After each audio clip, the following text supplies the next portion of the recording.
Update tayo mga ka-reviews sa Fidelity. Ano na bang nangyari? Mukhang iniwan na tayo sa iri. Tingnan natin ang ating withdrawal dito. Mukhang hindi pa rin dumarating hanggang sa ngayon. Ano na bang nangyari dito kay Fidelity? Mukhang ito na yata ang sinasabi nilang scam. Tingnan natin ang withdrawal natin dito. Mukhang hindi pa rin yata dumarating. Nag-withdraw tayo rito kanina ng 2,800. Nabawasan na 168 kaya naging 2,632 na lang. Nag-withdraw tayo ng alas 10:24 ng umaga. Tingnan natin sa ating GCash kung dumating na ba. Ayan, nag-loading na naman. Marami nang nagre-reklamo na hindi daw nila natanggap ang kanilang withdrawals hanggang ngayon. Mula pa kahapon, tingnan natin. Ayun, wala pa nga rin. Tingnan natin sa transaction. Ay, wala pa nga. Ano na bang nangyari dito? Mukhang na-scam na tayo dito, mga ka-reviews. Tingnan natin kung tayo ba'y nakabawi o tayo ba'y talong-talo dito. Open natin yung app muli.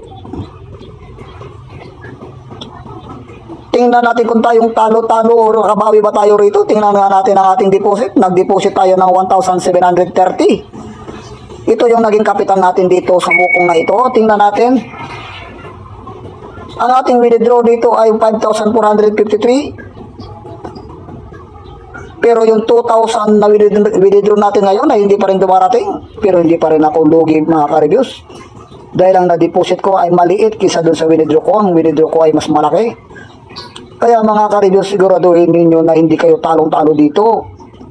Huwag nating ubos-ubusin itudo-tudo ang ating pera sa bulsa at ang ating panalo. Dahil pag ito ay tumakbo ay wala na tayong habol dito mga ka-reviews.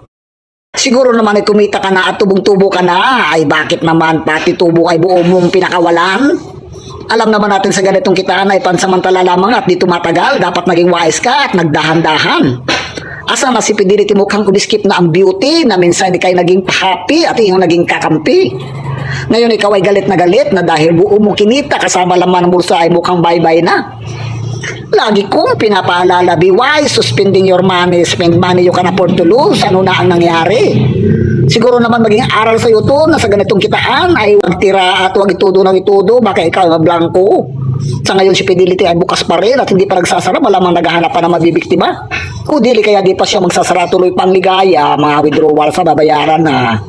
So sa ulitin, lagi nating isipin mga investment ay mabuti nating suriin. Huwag nating sisihin mga nag-invite sa atin dahil una at huli sa lahat, ang desisyon ay ikaw pa rin.